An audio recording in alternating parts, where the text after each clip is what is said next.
여러분 안녕하십니까. 이동호 초대석입니다. 매주 화요일은 김대호 소장님을 모시고 민노총과 여러 가지 노동 현안에 대해서 이야기를 나누고 있습니다. 예, 김대호 소장님 모셨습니다. 네, 안녕하세요. 예, 네. 반갑습니다. 우리 김대호 소장님 덕분에 저도 요즘 그 민노총이나 노동 현안에 대한 공부가 많이 되고 있습니다. 우리 너아라 TV 시청자들도 몰랐던 얘기를 많이 알아가는 계기가 되는 것 같아서 정말 다행이라 생각합니다. 예, 지금 오늘은 그 김대호 선생님 어떤 이야기를 준비해 주셨습니까?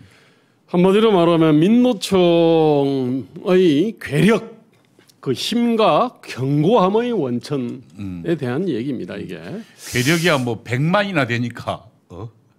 예, 그 사실은 이제 그 동안에 이제 민노총의 이 굉장히 어떤 이 거대한 조직이다라고 하는 거. 그 다음에 상당히 어떤 친북 종북 편향이 강하다라는 거. 이게 이제 그런 거를 갖다가 이제 얘기를 했지 않습니까? 그 다음에 이제 고용 상황에 끼치는 어떤 파괴력이 굉장히 크다. 이것도 이제 어느 정도 우리가 공유가 됐는데 얘들이 뭐 어쨌든 기득권에 자리 잡고 앉아가지고 지금 젊은 세대 못하게 만드는 주범이다. 빨대 꽂고 있다 이렇게 이야기하셨잖아요. 예. 그런데 그럼에도 불구하고 왜 저렇게 견고하냐? 민주노총이. 예. 어떻게 보면 뭐 그냥 사회적 지탄 속에서 금방 찌그러지거나 쪼그라들어야 정상인 것 같은데 왜 이렇게 기세등등하냐? 그러니까 경찰을 폭행하고도 아무 문제가 없고. 네네네. 단순히 그게 이렇게 뭐 친북 뭐 주사파 정부의 비호를 받아서 그렇다. 이렇게 볼 수는 없습니다. 혹시 그 시청자들 중에서는 그렇게 생각하는 사람이 있을지 모르겠습니다. 그래서 제가 오늘 이제 요 얘기를 좀 하려고 합니다. 저기 PT 하나만 좀 이렇게 보여주세요. 자, 이게 뭐냐면은요, 지금 굉장히 큰 이슈가 뭐냐면은 올해 4월 22일 오후 4시 10분께 그 평택항의 이제 부두에서 그때 이제 그 대학생 3학년생 이선호 씨가 300kg 가량의 이제 개방형 컨테이너 뒷부분 날개에 깔려서 이제 적사를 했습니다. 이게. 자, 뭐냐면은 뒷부분에 날개에 깔려서요. 예, 저겁니다. 저 왼쪽에 그 컨테이너 있지 않습니까? 양쪽 끝에 이제 문 비슷한 게 있지 않습니까? 그죠? 이게 그 날개라 그러는데 그게 이제 그것을 이제 이 컨테이너 이제 거기에 뭐 지저분한 게 있으니까 뭐 당연히 청소를 할 거 아닙니까? 그죠? 근데 청소는 당연히 이제 그 청소 용역이라는 거는 어려운 일이 아니니까 대학생을 투입을 했죠. 근데 이제 저기 양옆에 있는 날개에 원래 고정핀이 있어요. 이게. 그런데 무슨 일이 있는지 모르겠습니다만은 고정핀을 빼놓은 상태에서 작업을 한 겁니다. 자, 그런데 그래도 넘어지지 않은데요. 다른 쪽 저쪽 양쪽 끝 컨테이너에서 이제 저기 그 지게차 있지 않습니까? 지게차로 이게 문을 딱 닫았는데 이제 저걸 내렸죠. 내렸는데 그때 이제 300kg짜리니까 이제 탁 내려오면서 덜컹 할 거 아닙니까? 그죠? 충격이 클 거 아닙니까? 그러니까 이제 이선호 씨가 작업하던 바 옆에 있는 그 날개에도 같이 그냥 이렇게 덜컹한 진동이 있으니까 같이 이렇게 날개 쪽으로 진동이 전달됐겠죠. 예. 그러니까 그게 넘어진 거예요. 그게 깔렸습니다. 그러니까 300kg에서. 그 밑에 작업을 하다가 넘어지니까 그 밑에. 그럼 완전히 이제 300kg짜리의 어떤 날개에 그냥 깔렸기 때문에 완전히 어스러져 버리죠, 사람이. 자, 그런데 원래 산업재해라고 하는 거는 산업재해 사망 사고라고 하는 거는 그야말로 이제 불의에 일어나지 않습니까? 그렇죠. 여러 가지 이제 우연들이 이제 겹치고 그다음에 부주의가 겹쳐가지고 이제 이렇게 이제 되는 건데, 자, 저런 사고가 1년에 대략 한 800에서 900건 가량 나긴 납니다. 많이 나네요. 예, 주로는 이제 건설 현장이 압도적입니다. 그렇죠. 사실은. 뭐 발을 잘못 딛는다거나 뭐. 예. 그래서 산재 사망 사고의 한 50%는 그냥 건설업 쪽에서 난다고 보시면 됩니다. 그 다음에 이제 운수에서 나겠죠. 이게. 그렇지. 저런 무거운 걸 운반하다 보니까. 예, 아니 그래서 보통은 이슈가 안 되는데 네. 근데 어쨌든 이제 저거는 이제 이슈가 됐는데요. 자, 그러게 되니까 이제 5월 6일 날 유족하고 민주노총 평택 안성지부 그다음에 경기 공동행동 등으로 이제 구성된 고 이선호 군 산재 사망 사고 대책위원회가 이제 이렇게 결성이 됐고 기자회견을 열어 가지고 그 당시 용역업체가 주식회사 동방이었습니다. 그 동방의 이선호 군 사망에 대한 책임 인정과 사과 및 재발 방지책 마련, 노동부의 철저한 지상조사와 책임자 처벌, 뭐 중대재해 조사 보고서 공개, 뭐 평택항내 응급치료시설 마련 등을 요구를 했습니다. 저거는 상식적인 요구지 않습니까? 그죠? 너무나 당연한 겁니다. 그런데 이제 저 주체가 민주노총 평택 안성 지부입니다. 유족하고 민주노총 평택 안성 지부죠. 근데 이제 저희 일은요 민주노총이 아니라 그냥 뭐 정당이 사실은 저렇게 할 수도 있습니다. 아니면은 그냥 뭐 시민단체가 할 수도 있는 일입니다. 사실은. 그렇죠. 교회가 할 수도 있는 일이에요. 그렇죠. 왜냐하면 이 젊은이가 아르바이트 하다가 네네. 불의한 그 사고를 당했으니까. 예. 아니 그런데 어쨌든 이제 저런 사건 사고가 터지면은 주로 이제 민주노총이나 한국노총이 나섭니다. 이게 자 그렇게 이제 되면은요. 그러면은 이제 민주노총은 이제 다 네트워크들이 또 있을 거 아닙니까? 그 언론하고도 연결 쭉 돼 있고 하니까.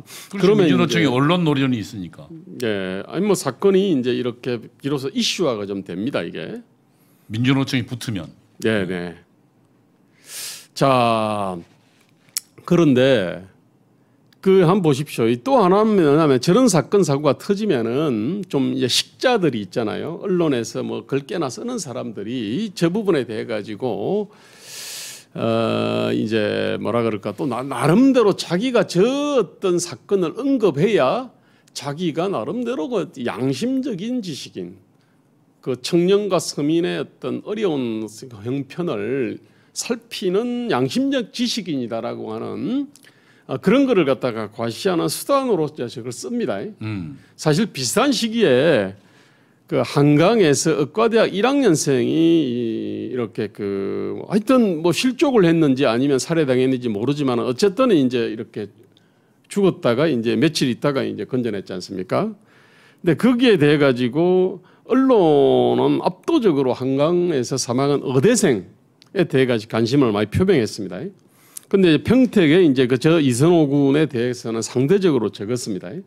이제 그러니까 이제 뭐 사람들이 이제 죽음을 계급화하냐 뭐 요렇게 이제 막 그냥 하게 된 겁니다. 죽음을 계급화하냐 의대생이라고 많이 보도하고 노동자라고 보도하지 않는 거냐 뭐 이런 얘기를 하는 거예요. 뭐 그런 식의 프레임을 짜는 겁니다. 원래 그렇지 않습니까? 사람이 개를 문구하고요, 개가 사람을 문구하고. 놓고 보면 사람이 개를 갖다가 물어서 죽였다 그러면은 굉장히 이거는 센세이션하죠. 특이한 사건이거든요. 그렇죠. 사람이 개를 물을 수가 없으니까. 일종의 어떤 그런 겁니다. 한강 의대생이 한강에서 이제 그 어쨌든 사망을 했는데 그 원인도 미스터리예요. 이게 자살한 건 아니고 분명히 지금 현재 의학적 결론은 뭐 이렇게 익사 사고였다고 이야기하지 나오지 않나요? 이제 익사의 원인이 뭐냐? 이게 이제 누가 밀었냐, 아니면은 뭐 서로 발을 헛디뎠냐, 뭐 등등등. 뭐 술도 하여튼 많이 먹은 걸로 돼 있고. 아니 원래는 저 사람이 의대생이라 가지고 이렇게 그 뭐 의대생이라고 하는 뭐 그런 것도 있습니다 사실은. 근데 이제 아버지가 굉장히 어떤 아마 삼성의 고위직이었던 것 같아요. 굉장히 이렇게 그 참 냉정하면서도 그 자기 자식의 어떤 사망에 대한 진상 규명 의지가 아주 강했거든요. 그러니까 뭐냐면은 여러 가지 뉴스거리가 많아요 저기. 아니 그래서 일반 언론이 그 이 귀족 취향을 가지고 있어서 저 한강 의대생의 어떤 죽음에 대해서 많이 보도한 건 아니거든요. 그러니까 지금 이제 민노총은 지금 죽었는데 왜 노동자 죽음은 보도를 적게 하고 의대생 죽음을 많이 하냐 그러면서 뭐 계급이 있는 거냐 이렇게 지금 민노총이 공격하고 있군요. 그 이야기를 하고 계시군요. 민노총이나 뭐 진보 맞습니다. 네, 좌파들이. 자칭 진보를 참칭하는 지식인들이 예. 문제를 저런 식으로 쭉 이렇게 청년 하거든요. 죽음인데 지금 말이야 그 의대생이라고 더 많이 백배 그 사실은 근데 지금 우리 김대호 소장이나 저희가 상식적으로 볼 때는 어쨌든 그런 지금 의문의 죽음에 대한 관심들이 있는 거죠. 네네. 예, 풀리지 않는 수수께들이 있으니까. 예. 그러니까 그런 걸 가지고 지금 이제 좌파들은 지금 야 뭐 죽음에 대해서도 언론이 선택적으로 관심하면 계급을 두는 거냐 이렇게 지금 비판하고 있다는 거죠. 예, 그런 식의 프레임을 짜가지고 계속 전파를 합니다. 프레임을 짠 거군요. 예. 아니 이제 그래서 이제 원래는 정상적인 언론이다 그러면은요. 그러면 왜 저 사고가 났을까? 왜 핀을 갖다가 지금 문제는 뭐냐면은 안전관리자가 옆에 없었다. 그 다음에 뭐 이렇게 하이바도 없었다. 뭐 하이바 가지고 뭐 300km 죽음을 어떻게 하게 막을 수 있겠습니까? 뭐 이제 그렇습니다 이게 또. 근데 그러면서 그 이유는 뭐냐? 그러면은 아마 자본의 탐욕일 거다. 뭐 이런 거고 이게 그 다음에. 뭐 자본이 그럼 열악하니까 저거는 원청이 많이 쳐드셔서 그럴 거다. 또는 산재 사망 사고에 대해 가지고 관리 소홀의 원인은 이거 사장의 책임이다. 사장을 엄벌해야 된다. 지금 중대재해처벌법 그렇게 돼 있잖아요. 네, 사실은 뭐 그런 겁니다 이게. 아니 문제를 그 원인을 이렇게 쫙 파악을 해가지고. 그래서 왜 고정핀이 네. 고정이 안 돼 있었나 이런 것들을 분석해야 되겠죠. 그 다음에 저게 꼭 그 관리자가 옆에 꼭 입회를 해야만 되는 문제냐? 또 그런 거는 또 아니거든요. 그렇지. 네네. 통상적으로 안전장치만 잘 돼 있으면 뭐 관리자 입회할 사람 필요가 없잖아요. 예, 그렇습니다. 단순한 업무고. 네네네. 그리고 그 하이바 문제는 모르겠어요. 저게 하이바를 썼다 그러면은 과연 그러면은 죽지는 않았을까? 네, 그건 잘 모르겠는데. 하이바는 뭐 사실은 저 개방형 컴퓨터 말고 컨테이너 말고 300km를 화이라는 게 사람이 무서지는데. 네, 제가 볼 때는 안 될 것 같아요. 그러니까 이런 건설 현장 같은 데 위에서 돌멩이나 이런 거 떨어질 때. 네네네. 화이자 같은 게 뭐 화이바를 쓰고 있으면 좀 낫겠죠. 네네네. 네. 지금 뭐냐면 우리 사회가 저런 문제를 다루는 방식이 말입니다. 그 불행한 사건 사고가 일어난 메커니즘 있지 않습니까? 메커니즘이나 환경이나 이런 거를 갖다가 쫙 규명을 해가지고 그래서 이제 어떻게 이제 이렇게 그 방지를 할지 이렇게 냉정하게 논의하는 거 아니에요. 어떤 거는 교육으로 해결할 될 게 있고요. 어떤 거는 이제 안전관리자가 옆에서 해결할 것도 있고 그 다음에 또는 뭐 법제도 또는 예산 등으로 해결할 것이 있을 거 아닙니까, 그죠? 근데 우리는 그렇게 냉정하지 않고 저 문제를 갖다가 이렇게 죽음의 계급하다, 뭐 이런 거고. 그 다음에 민노총 좌파들은 옛날부터 사람 죽으면 벌떼처럼 달려 들어가지고 그렇습니다. 뭐 장례위원회 뭐 만들어 가지고 그 자신의 정치적 선전 수단으로 삼잖아요. 예, 항상 그래 왔고요. 그 다음에 이제 저게 1년에 어쨌든 8,900건 정도는 있단 말입니다. 옛날에는 2,000건씩 되다가 지금 많이 줄었습니다. 자, 그런데 저 뒤에 나중에 통계 한번 볼게요. 예. 그 다음. 예, 좀 다음 넘겨보세요. 예. 저기 칼럼을 보면은 위에 사고성 사망자 수를 보십시오. 2010년에는 1,383명이었습니다. 좀 키워보실래요? 왼쪽 편을. 예, 사고성 사망자 수. 예. 그냥 사망자 수는 이제 2,200명에서 2,020명으로 줄었고, 예. 그 뭐 변함이 없지 않습니까? 사고성 사망자는 1,383명에서 855명으로 많이 줄었습니다. 계속 줄어드는 추세입니다, 이게. 많이 줄어드는 추세네요. 근데 왜 저기 이제 사고성 사망자는 주는데 일반 사망자가 안 주냐? 이제 저거는 뭐냐면은 그냥 뭐 과로라든지 있잖아요. 사고가 아니라 하더라도 하다 보면은 뭐 심장마비도 있을 수도 그렇지. 있고 뭐 출퇴근하다가도 죽기도 하고 뭐 이런 겁니다, 이게. 자, 그런데 언론에서 칼럼 쓰는 사람들은요 저런 걸 확인하지 않고 오늘도 지금 어디선가 7명이 산업재해로 죽었다 막 이러면서 이제 자극적인. 어떻게 이럴 수가 있냐. 이거 좀 시인들이나 소설가들이요 참 이런 걸 좋아합니다. 어떻게? 그런데 실제로는 그 사고성 사망자는 이제 855명이니까 2점 몇 명 됩니다. 그것도 뭐 많다면 많을 수 있습니다. 근데 인간 사회. 근데 어쨌든 줄어들고 있잖아요. 많이 줄었죠. 예. 또 계속 줍니다, 사실은. 2010년에 1,383명에서 네. 2019년도에 보면 850은 많이 줄었네요. 야, 제가 사실은 뭐 2000년대부터 해서 쫙 이렇게 놓고 보면요, 이제 꾸준히 경향적으로 쭉 줄어들고 우리 사회가. 있습니다, 사실. 그나마 좀 이게 선진화되고 안전 의식이 좀 높아지면서. 네네. 예. 그러니까 이제 저게 이제 그동안 왜 줄었나? 마치 교통사고도 이게 쫙 줄어들고 있는 추세였지 않습니까? 그렇죠. 그것도 격하게 줄어들고 있는 추세였거든요. 그러면 교통사고가 줄은 이유는 사람들이 이제 뭐 자동차 문화에 이제 익숙해지고 자동차 안전 시스템 이것도 사실은 강화되고 그다음에 신호도 잘 지키고 속도도 좀 규정수도 그렇죠. 지키고. 그다음에 이제 보험 할증도 있잖아요. 사실은 마찬가지 방식으로 해가지고 쭉 줄어들고 있었거든요. 그런데 우리는 뭐냐면은 이제 그 뭔가 좀 법과 규제를 통해 가지고 생색내고 싶은 인간들이 항상 있습니다. 특히 이제 정치인이나 관료들 중에 그렇죠. 그런 자들이 이제 제한 속도 60km를 50km로 확 떨어뜨립니다.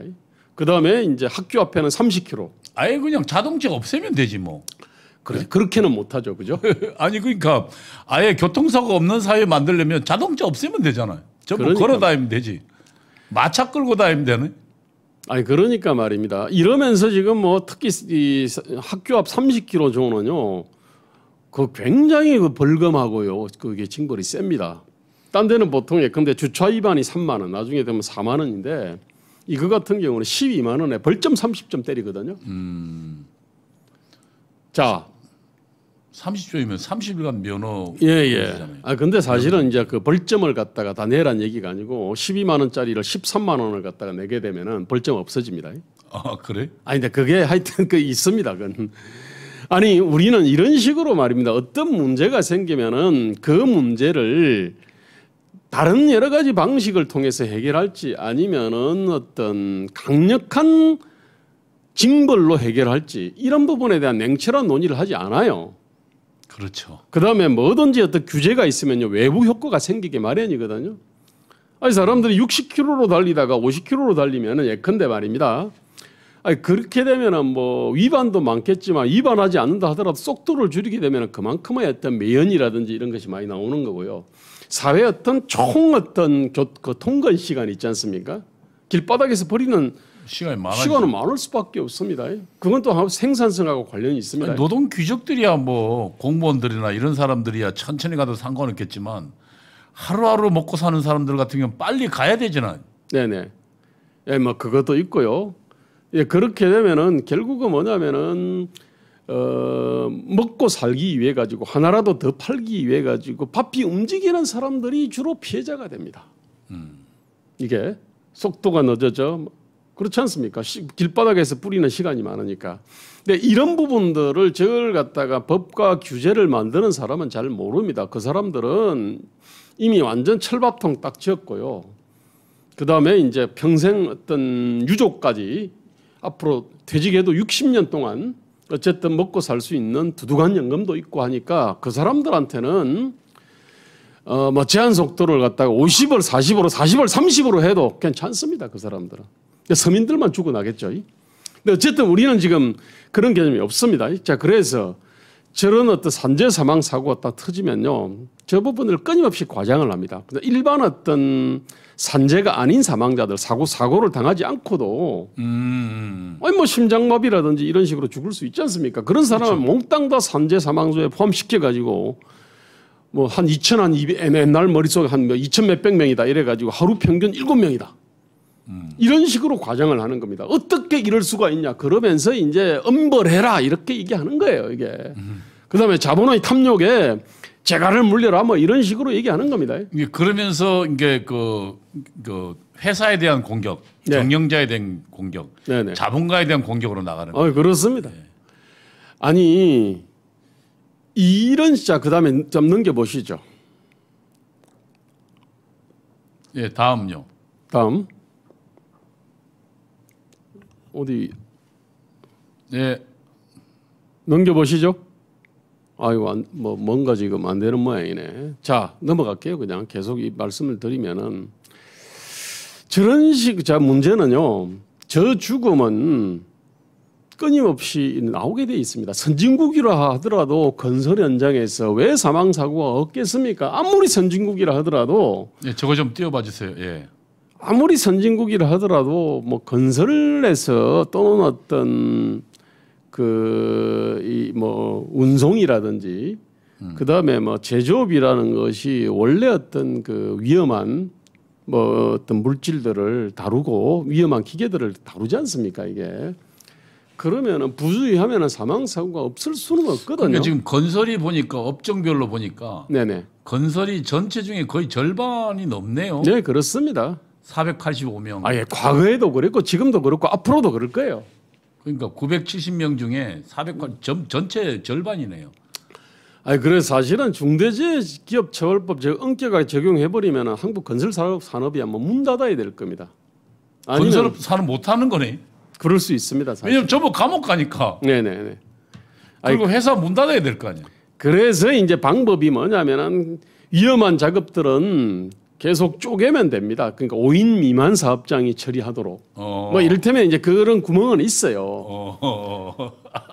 참. 아니 법을 갖다가 개판으로 만들어 놓으니까 그 실제로 진짜 만약에 건설이 안 되면 어떻게 되겠습니까? 그렇지. 그러면 진짜 뭐 부동산 값이 또 뭐 그냥 천정부지로 뛰어버리겠죠, 그죠?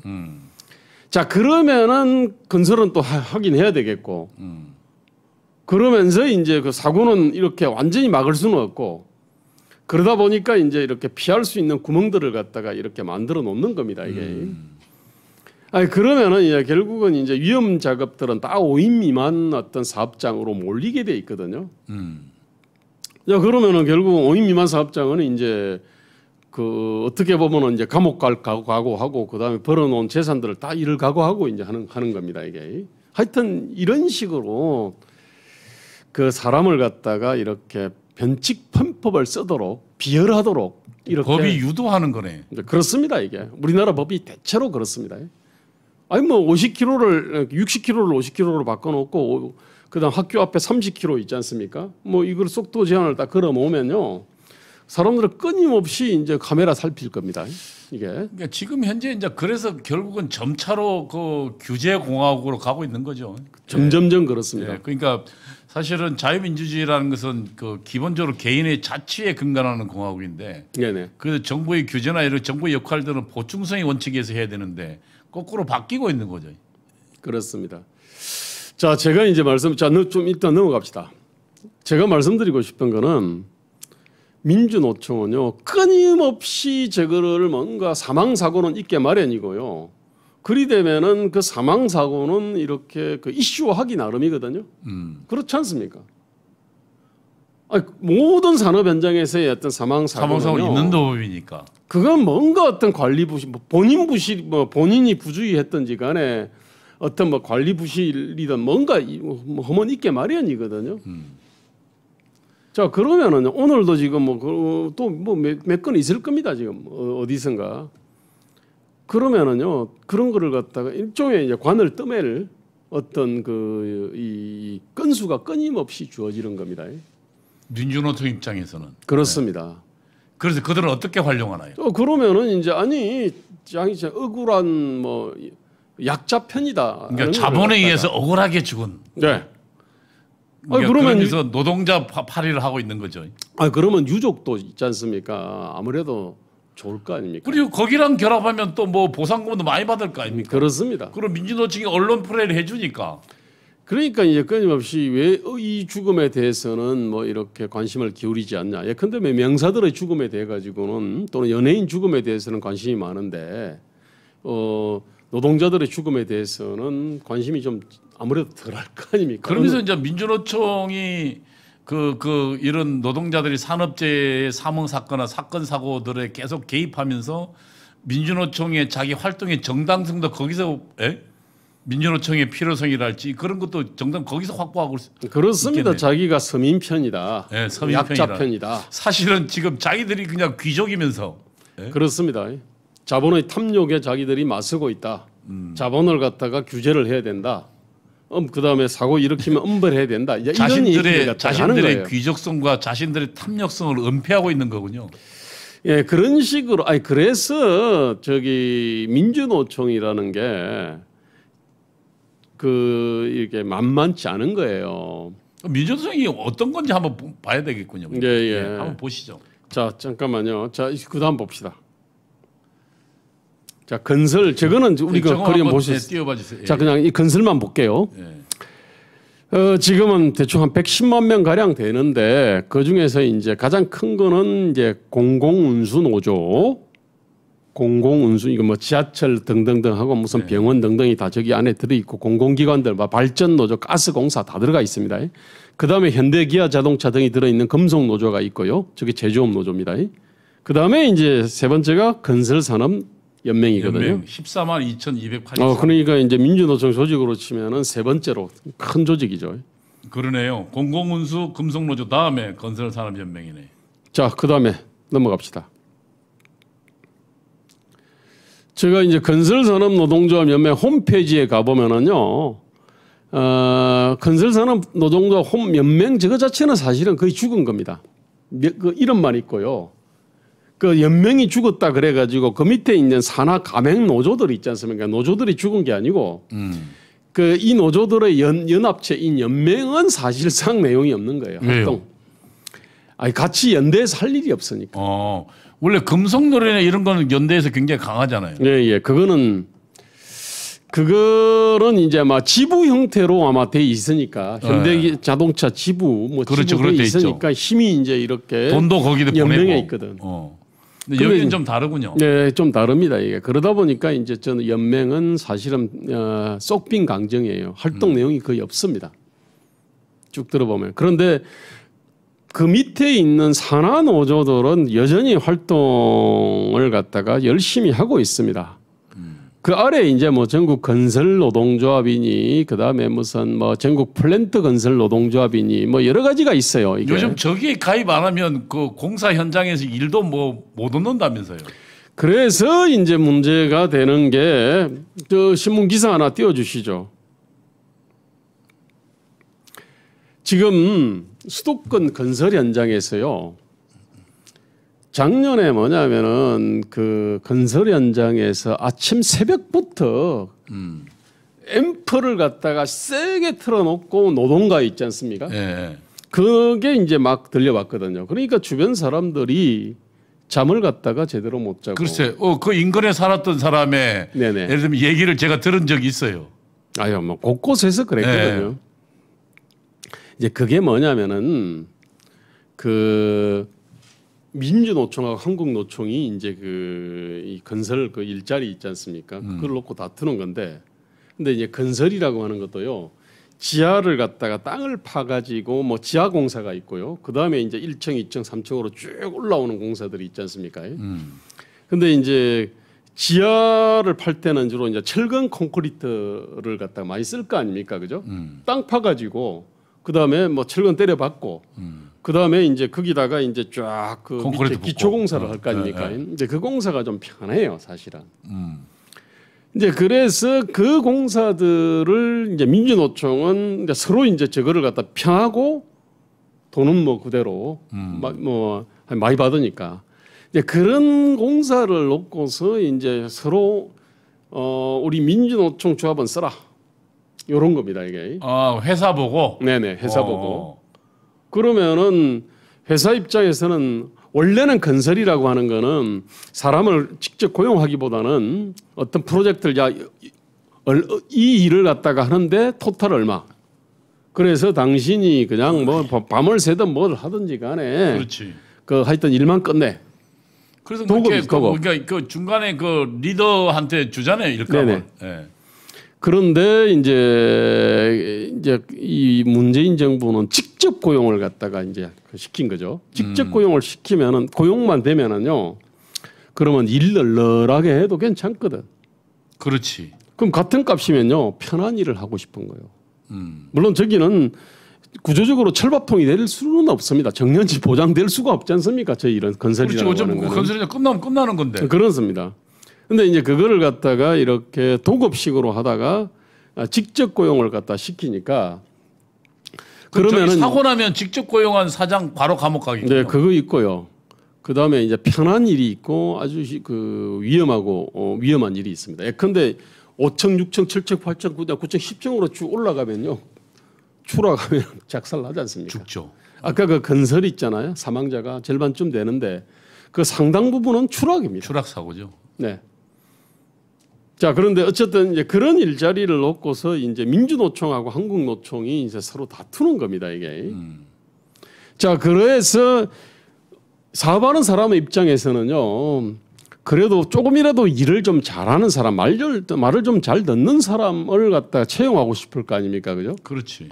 그러면은 이제 대체로 한국노총을 조금 선호하는 경향이 있습니다. 자, 그렇게 되니까 이제 민주노총이 우리를 써라 하면서 앞에서 사실은 행패 내지 난동을 부리는 형태. 공사 현장에. 예, 그 앞에서. 때로는 그냥 그 문을 봉쇄를 해버리기도 합니다. 그 불법이거든요. 불법이잖아요. 뿐만 아니라. 천지네. 예. 그럼 경찰에 이제 또 그다음에 확성기를 엄청나게 세게 틀어놓는 것도 불법입니다, 사실은. 자, 그러면은요. 경찰에 일 못하게 방해하는 거죠. 그게. 그렇습니다. 네. 경찰에 신고하면은 경찰에 달려옵니다. 달려와서 이제 소음을 갖다 측정을 합니다. 몇 데시벨. 소음 측정인데 그럼 그때는 경찰이 와서 소음 측정할 때는 소리를 싹 낮춰요. 그러면 경찰은 이상 없네 하면서 가. 그다음에 지들끼리 만약에 막 난투극이 벌어진다면요. 경찰 개입하지 않습니다. 괜히 개입했다가는요. 조금이라도 만약에 뭐 혹시 다쳤다 그러면은 바로 그냥 경찰에 대해 가지고 그 저기 뭔가 이 고소고발을 할 수 있지 않습니까, 그죠? 근데 그러면 일단 송사에 휘말리면요, 그 밑에 변호사들이 있지 않습니까? 송사에 휘말려서 일단 그 자체가 왔다 갔다 하는 것도 굉장히 또 피곤한 일입니다. 그 다음에 문재인 정부는요. 그 공권력을 집행하다가 일어난 여러 가지 어떤 그 충돌에 대해 가지고 공무원 편이 아니거든요. 그렇게 되면 만약에 특히 공무원들 같은 경우는 저런 식으로 해가지고 뭐 경고 이상의 형을 받으면 날아가거든요. 날아가는 게 공무원이 어마어마한 특권을 갖고 있지 않습니까, 그죠? 안정된 일자리 있지, 그 다음에 두둑한 연금이 있는데 삐끗하면 한순간에 날아가는 거예요. 온 가족이 그냥 작살 나버립니다. 자, 그러니까 저 위험한 일을 누가 하겠습니까? 그러니까 이제 이 공권력을 갖다가 완전히 손발을 갖다 지금 묶어 놓다시피 한 거거든요. 그래도 문재인 정부 들어와서 훨씬 이게 심해졌습니다. 문재인 정부하고 민주노총은 일종의 어떻게 공동정부 비슷하니까. 그렇죠. 연합정부예요, 연합정부. 자기들이 문재인 정부 만들었다 생각하잖아요. 그래서 이제 저런 일들이 일어나는 거거든요, 이게. 경찰은 이제 손 놓고 있고. 네, 그렇습니다. 민노총이 지금 너 매일 근로자 기업주를 패고 뭐 해도 뭐 아무 지금 경찰은 네, 뭐 그런 일들이 사실은 비일비재하죠. 비일비재. 그리고 지금 현재 노동 현장에서 지금 전부 저런 일들이 일어나고 있다는 거 아닙니까? 특히 이제 건설 쪽이 좀 더 심해요, 저게. 자, 아니 이제 저런 식으로 이제 되면은 사람들이 이제 이 건설을 갖다 할 때 끓이거나 아니면 한다 하더라도요. 어쨌든 저게 비용으로 이제 갈 거 아닙니까, 그죠? 그것도 저 사람들한테 대해 가지고 일종의 하는 생산성에 비해서 월등히 많은 임금을 갖다 주게 돼 있습니다. 그렇지 않습니까, 그죠? 그렇지. 민주노총도 그거 잘 압니다. 그 위력에 의해 가지고 일종의 저게 뭐냐면은 조폭들이 삥 뜯는 행태하고 본질적으로 똑같네. 비슷합니다. 그러니까 예를 들면 조폭들이 왜 그 술집이나 장사 잘 되는 가게 가서 자기 자기 조직원 쓰라는 거 아닙니까? 일종의 그거하고 비슷한 거죠. 그거네. 지금 공사 현장 가가지고 우선 안 쓰고 있으면 거기 입구 폐쇄하고 그다음에 큰 소리로 떠들어서 막 장사방에 만들어 놓고 자기 조합은 쓰라는 거 아니에요. 저런 무법천지가 특히 건설 쪽에 심한데 이제 저기서는 그래도 일은 하긴 해요.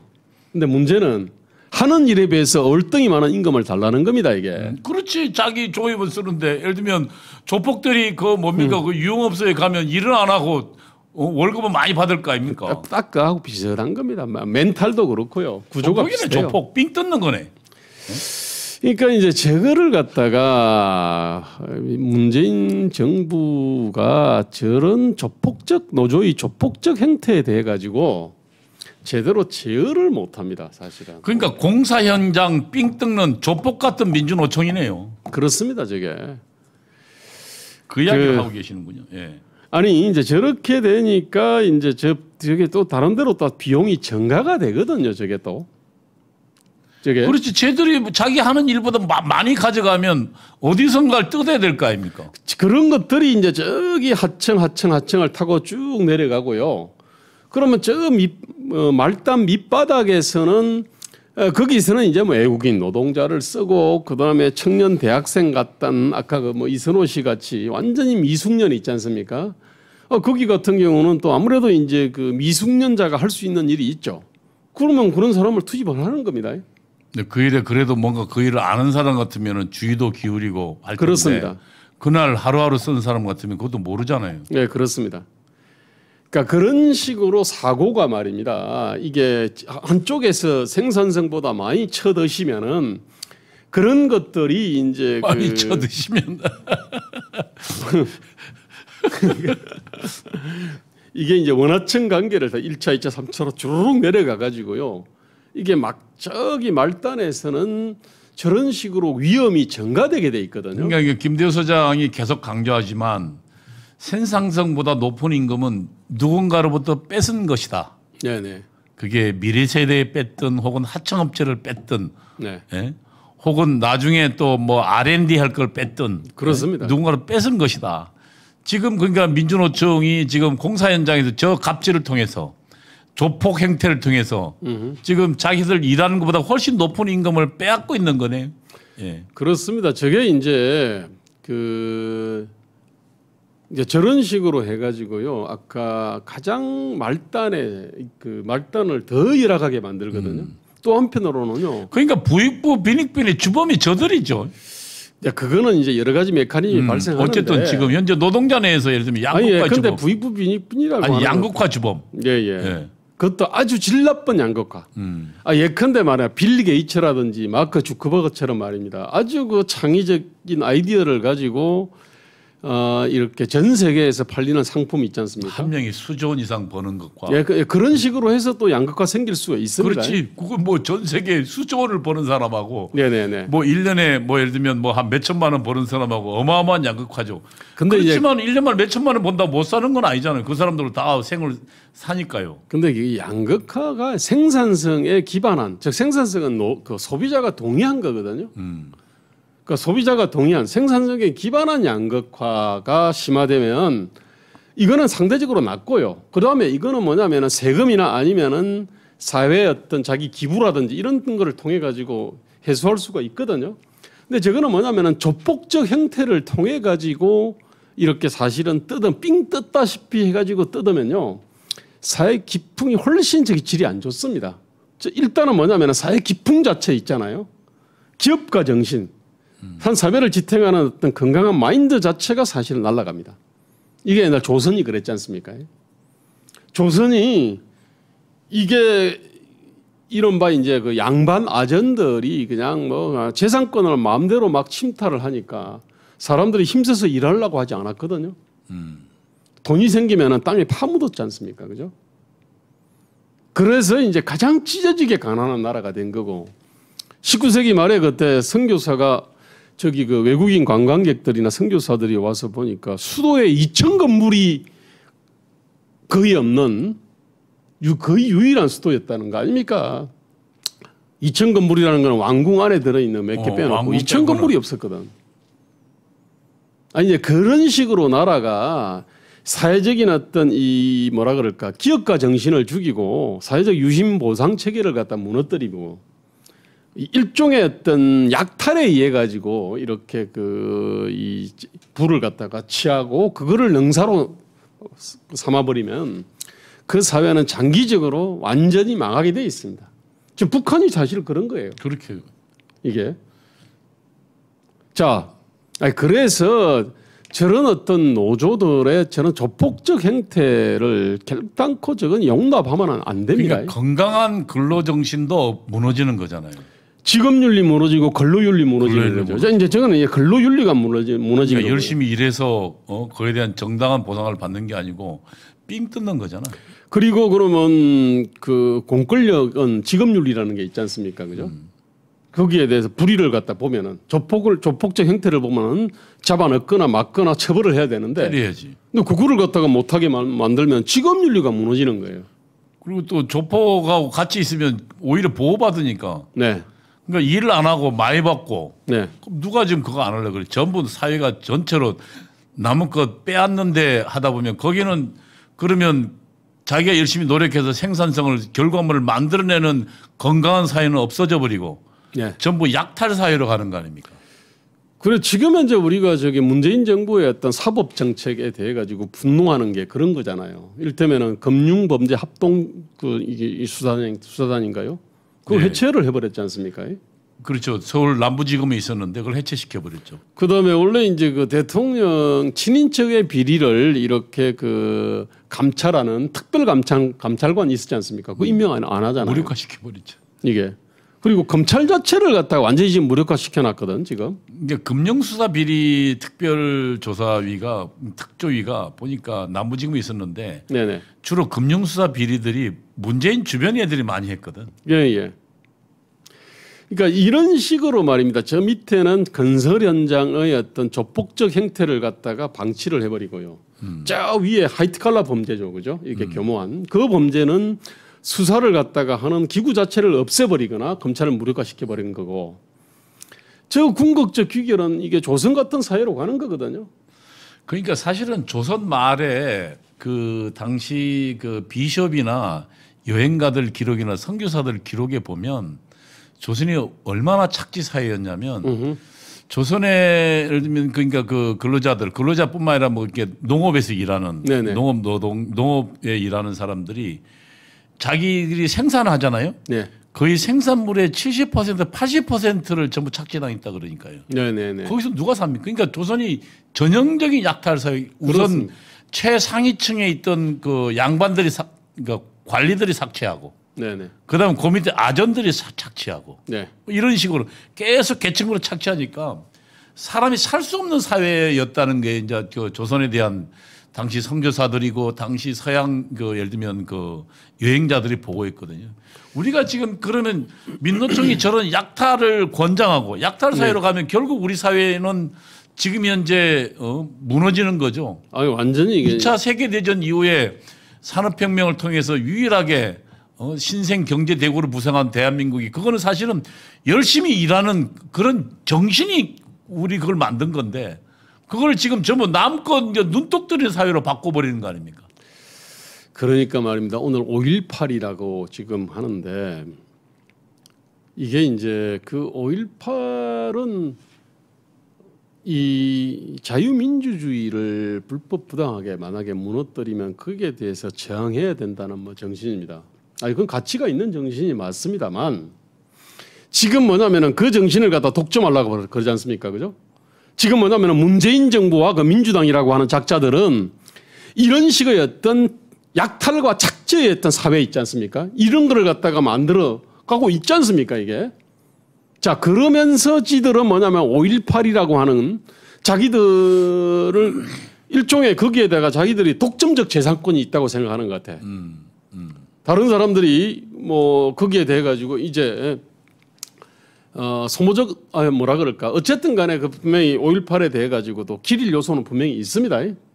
그 외에 5.18이라고 하는 어떤 거대한 운동은 거기에 5만 가지 요소들이 있지 않습니까? 아주 불순한 요소, 불건전한 요소도 다 있게 마련입니다. 물론 거기에 뭐 무기고 습격하고 교도소 습격했던 그런, 그다음에 뭐 갑인총으로 의한 사상자들이 많아요. 그러니까요. 그 갑인총은 경찰이 그 당시 어떤 계엄군이 쏜 총이 아니죠. 계엄군이 쏜 총은 아닙니다. 계엄군은 M16이니까.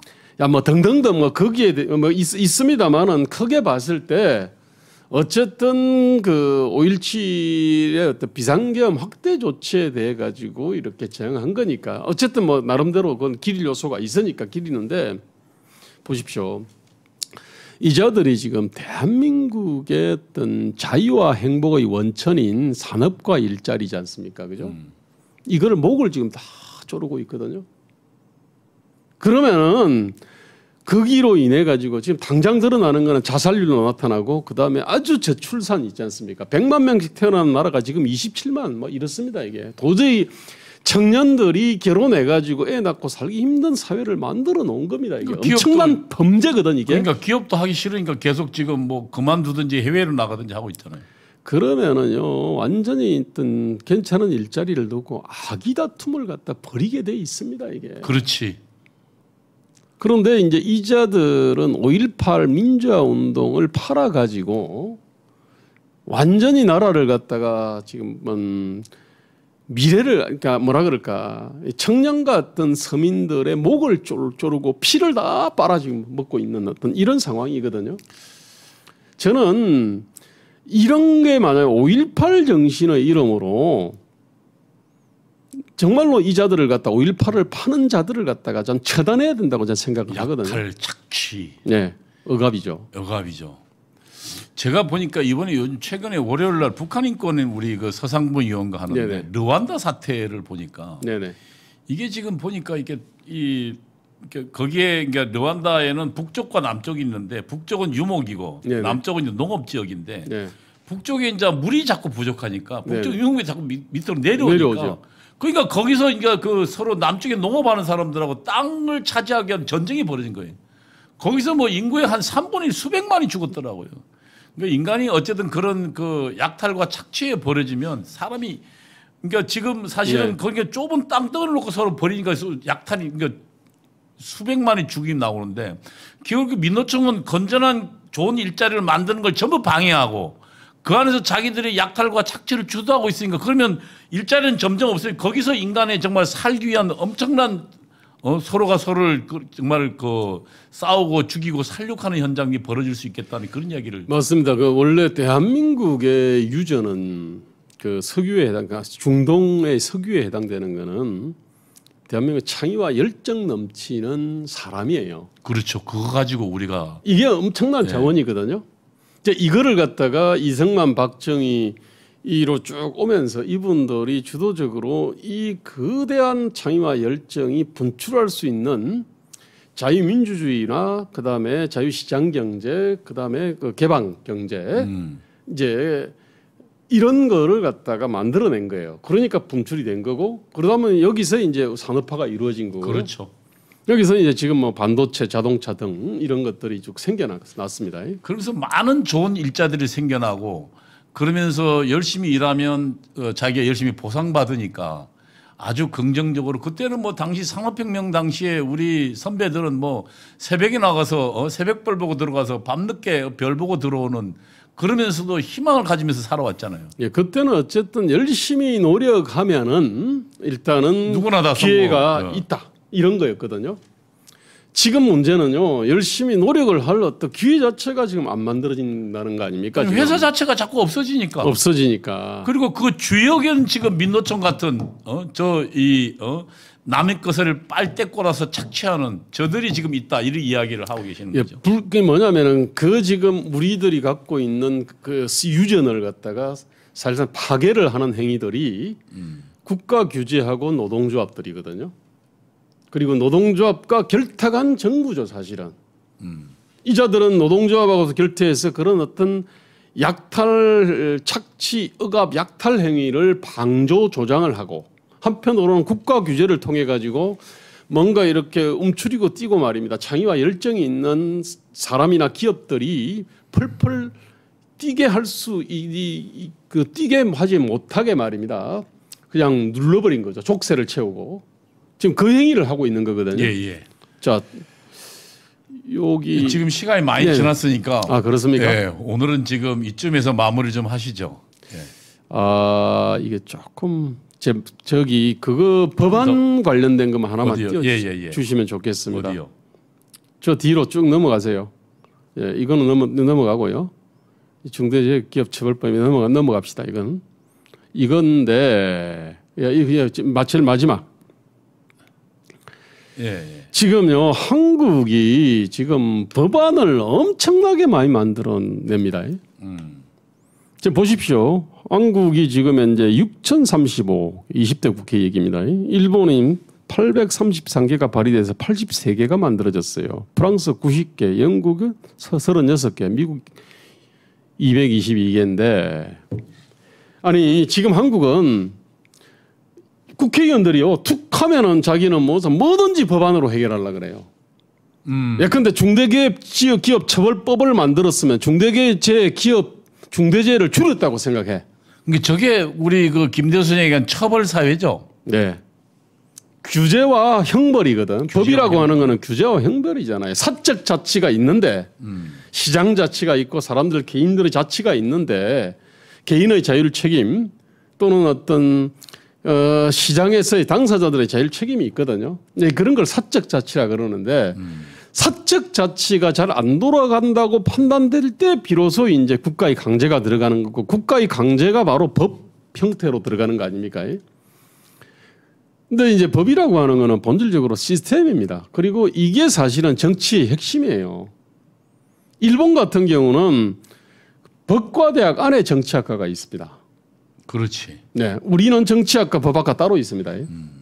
근데 원래 그게 맞습니다. 정치의 핵심이 법이거든 사실은. 야, 근데 일본은 1년에 거의 83개밖에 안 되네요. 네. 우리의 거의 10분의 1이네요. 영국은 더 작네요.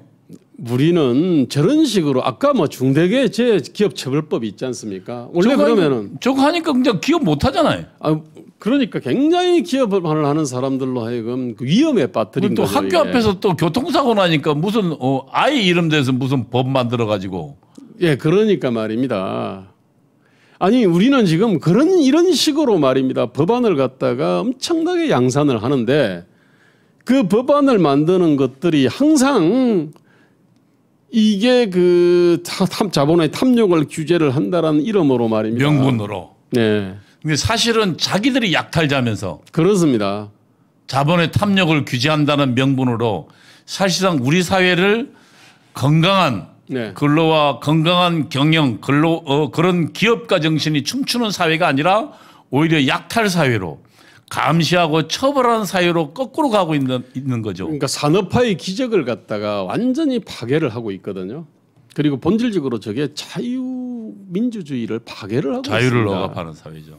한국은 저런 식으로 법 자체를 갖다가 지금으로부터 제가 볼 때는 한 절반 이상 아니 10분의 1로 줄여야 됩니다. 일본이 10분의 1이네요. 법을 갖다 줄인다는 얘기는 무법 사회로 만드는 게 아니고요. 사적 자치가 돌아가는 사회를 만든다는 거거든요. 그렇죠. 그리고 저런 식으로 사적 자치를 할 때도 노동조합처럼 저런 조폭적 행위가 있으면 저런 거는 엄단을 갖다 해야 되거든요. 이게. 자, 어쨌든 저는 지금 대한민국은 이런 법만능주의, 형벌만능주의 사회가 됐고요. 그다음에 이게 뭐냐면 약탈만능주의가 된 겁니다. 약탈만능주의. 야, 그러네요. 그 약탈만능주의. 약탈의 주력은 민노총이네요. 그렇죠. 민노총하고 다른 특수이익 집단들이 이제 있는데 지금 가장 그래도 거대한 힘을 갖고 있는 정치적 힘을 갖고 있는 게 이제 민주노총이죠, 이게. 그리고 그 사람들은 아까 보다시피 죽음이라든지 끊임없이 사건, 사고 이 사고들이 있지 않습니까? 그거를 갖다가 힘입어서 그러니까 한국 사람들은 관 메고 시위를 하면은요. 또 사람 죽음 앞에서 사람들이 일단 다 머리를 수그립니다. 그다음에 관을 메고 시위를 하면은 또 사람들이 또 머리를 수그리거든요. 근데 그러면 끊임없이 저 관은 공급이 됩니다. 죽음은 공급이 되거든요. 그래서 저 부분에 대해 가지고는 민주노총 욕만 해서 되는 게 아닙니다. 저는 우리 교회나 아니면은 다른 어떤 새로운 형태의 노동조합이나 아니면 정당이나 이런 어떤 정치 조직이나 사회 조직이 그런 어떤 억울한 사람들 또는 힘 없는 사람들을 위해서 뭔가 좀 이렇게 주도적으로 그거를 좀 케어를 갖다가 해주고 억울한 사람들의 눈물을 닦아줘야 되거든요. 그래야 민주노총이 갖고 있는 경과함이 이게 사라지는 거거든요. 그러니까 민주노총 다른 대안이 없어, 다른 대안 세력이 없으니까. 그러니까 이제 민주노총이 저렇게 활개치는 겁니다. 그러니까 일반 시민들은 저걸 보는데 민주노총의 상층 지도부는 완전히 어떤 친북 종북적인 그런 인간들이거든요. 그러니까 이런 사람들이 결국은 어쨌든 저렇게 서민들과 약자들의 눈물을 닦아주니까 많은 사람들이 민주노총에 대해서 공감을 하는 겁니다. 동조를 하는 거예요. 그런데 그거를 갖다가 이제 활용을 해가지고 자기들의 어떤 그 위에 올라타서 종북적, 친북적이 종북적이고 아주 사회주의적인 어떤 이념을 이렇게 그 실현하는 거거든요. 얘들이. 예, 너라TV 시청자 여러분, 오늘 또 저희가 예상했던 시간보다 상당히 좀 길어졌군요. 어떻습니까? 지금 우리 김대우 소장이 오늘 지금 발표한 자료를 따르면 지금 민노총이 사실상 지금 건설 현장에서 분규를 일으켜서 일반 자기 민노총 소속 조합원을 쓰게 하고 그대로 생산성에 훨씬 높은 임금을 착취하게 하고 그래서 그들이 지금 거의 조폭에 삥 뜯는 것 같은 그런 일들을 자행하고 곳곳에서 진행하고 있는 것들이 지금 우리 김대우 소장의 내용 중에 많이 드러나고 있고 기사에도 많이 나와 있고 많이 있습니다. 그리고 지금 우리 주변에서 많이 보고 있죠. 보고 건설 현장 맡고 있는 민노총이 사실은 이끌고 있는 건 결국은 착취사회고 그리고 또 한편으로는 지금 저 대한민국의 정부나 혹은 국회가 뭐들 처벌 위주로 만들어서 우리 사회를 어떤 건강한 기업가 정신과 건강한 근로 정신이 연합해서 뭔가 그 기상이 살아있는 사회로 만들지 않고 정말 처벌 사회, 착취 사회, 약탈 사회, 다시 조선으로 돌아가는 그런 지금 잘못된 길로 가고 있다. 그렇습니다. 이 현장을 지금 김대우 사장이 계속적으로 이야기해 주시고 있습니다. 우리 또 오늘 고생하셨습니다. 또 다음 주에 또 뵙겠습니다. 알겠습니다. 감사합니다. 고맙습니다. 오늘 여기까지 하겠습니다. 감사합니다. 감사합니다.